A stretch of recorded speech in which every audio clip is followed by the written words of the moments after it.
Good evening, everyone. We begin with breaking news. Buffalo police are investigating two shootings right now that happened in just the past 2 hours.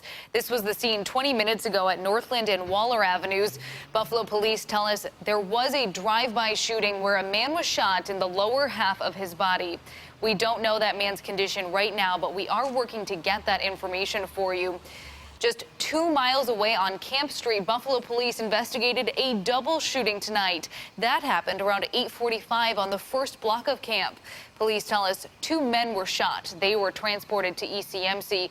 We are also trying to get an update on their conditions. Our photographer on the scene captured police recording evidence, including taking pictures of this home here. Police left the block around 10 o'clock tonight. It has been a violent 24 hours in the Queen City. Last night at 11, we took you live to the scene of a triple shooting. Tonight, we are learning more about those victims. Police say the 3 men shot are 23, 27, and 40 years old. They were hit around 9:30 last night near Holden Street and Jewett Avenue. Police say the men were taken to ECMC and are expected to survive. If you have any information about any of these 3 shootings, you should call Buffalo Police. Their confidential tip line is 847-2255.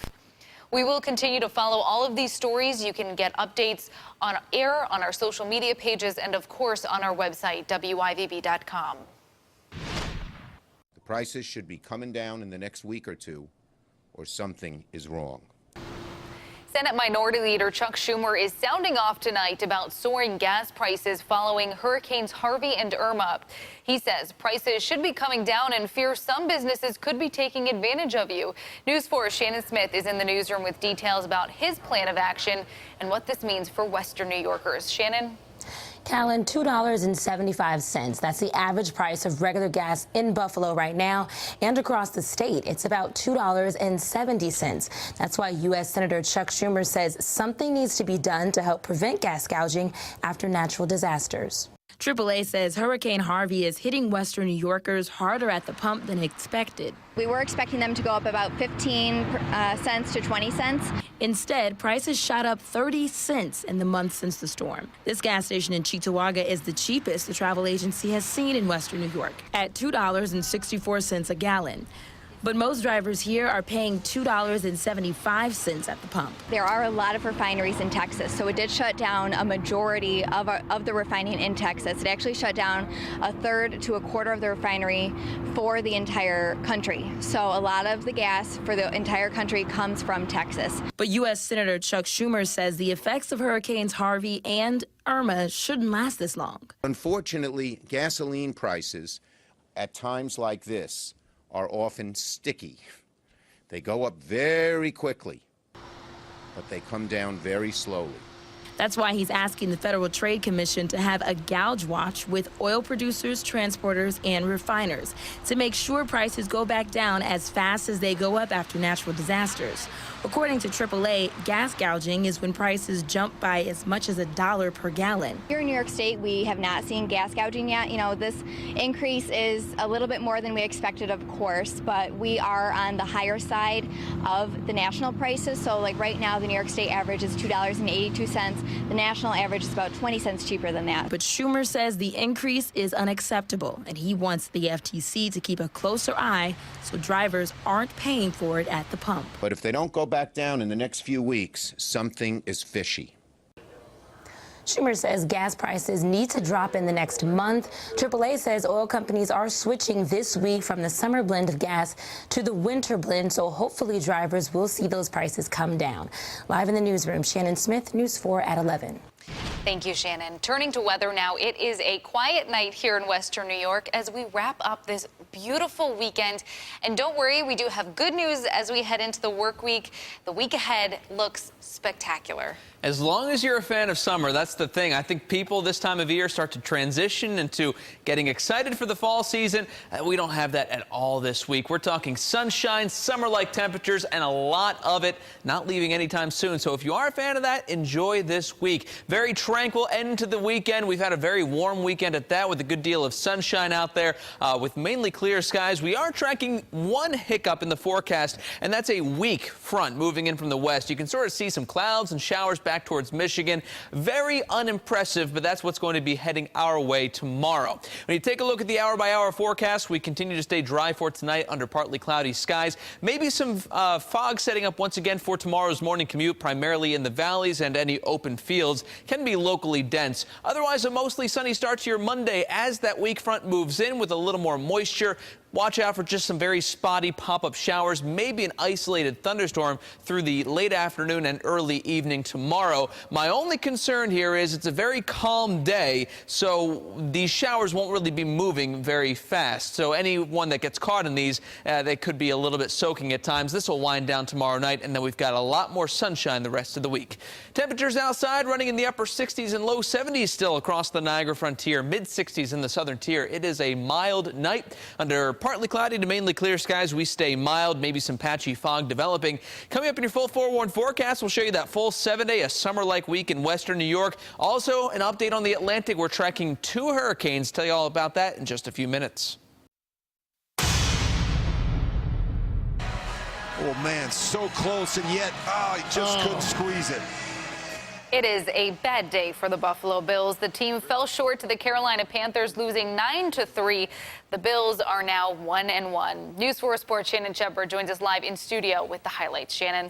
Hey there, Callan. We knew there were a handful of storylines heading into this week with Sean McDermott's return to Charlotte and the Bills' first road game. But when it came down to game time, their offense seemed to be something that they forgot and left here in Buffalo.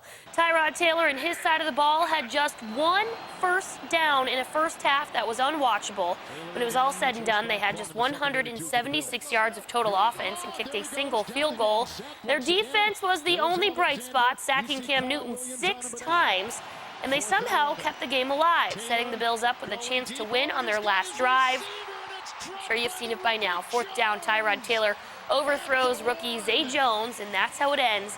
Tyrod taking the blame for this poor showing. There's a lot of plays that's going to be made, some plays that's not going to be made. The main thing is that just got to learn from it and continue to move forward. Don't let that hinder him moving forward. Just learn from it, brush it off. And as a team, we have his back. Like I said, it didn't boil down to that. Would that have helped? Yes, but there's other plays out there that I didn't make.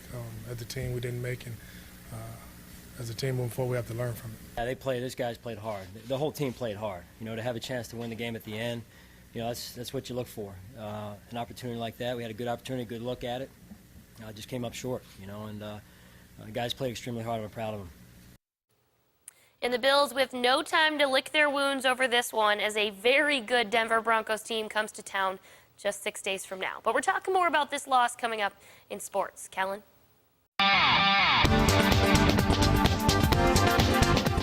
We are getting you ready for the week. The Bills are teaming up with units once again to help save lives here in Western New York. They're hosting their annual blood drive this Tuesday. It's happening at New Era Field from 11 in the morning until 7 in the evening. Donors are encouraged to call to make an appointment, but you can also just walk in.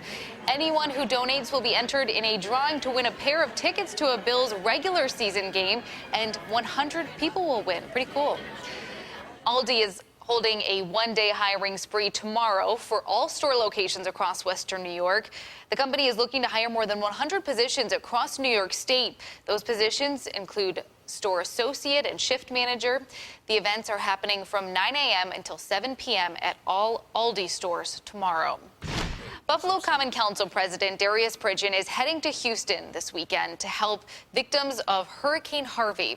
He has been raising money for weeks and exceeded his $14,000 goal, raising more than $20,000.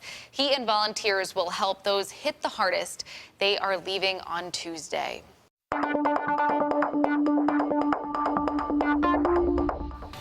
And across the nation, President Donald Trump is preparing to meet with world leaders at the United Nations General Assembly.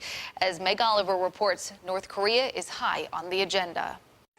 President Trump headed to New York Sunday on the eve of the United Nations General Assembly. It will be the first UN session of Mr. Trump's presidency, one that's full of uncertainty. During last year's campaign, the president regularly denounced the United Nations. The White House says things have changed. Now we can say it is a new day at the UN. What you are now seeing is the Israel bashing has become more balanced. You've got United Nations that's action-oriented. We've passed 2 resolutions on North Korea just in the last month. The ongoing standoff with Kim Jong-un is the most pressing issue on the table this week. Secretary of State Rex Tillerson today said the U.S. wants a peaceful solution, but won't wait for it forever.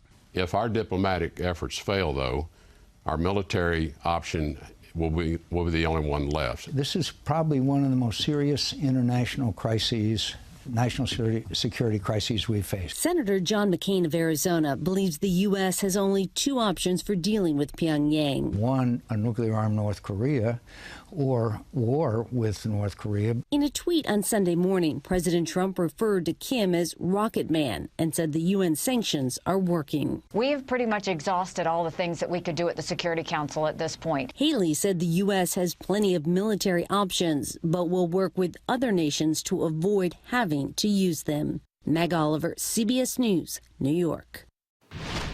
Still ahead, flu season is just around the corner. Why health officials say now is the time to start getting vaccinated.